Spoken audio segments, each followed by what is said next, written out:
Қайырлы күн подкаст көрермендері. Бүгін бізде қонақта Алматы облысының білім басқармасы облыстық әдістемелік орталығының директоры Иманхатова Гүлжихан Жалғасбековна. Қош келдіңіз.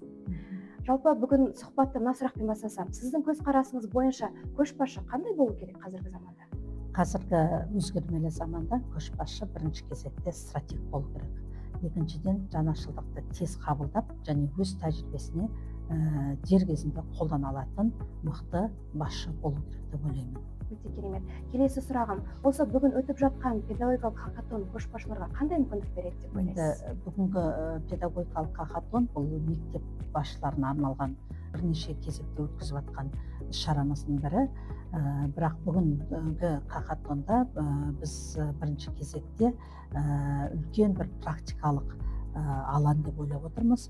Себебі бұл жерде бұл хакатонға қатысушы әрбір мектеп басшысы өзінің басқарушылық құзыреттілігіндегі қандай олқылықтар бар, қандай кедергілерге тап болып жатыр, міне соның шешімін тауып хакатонда алдағы уақытта өзінің тәжірибесіне енгізіп, осы кемшіліктерді болдырмаудың жолын қарастырады деген ойдамын.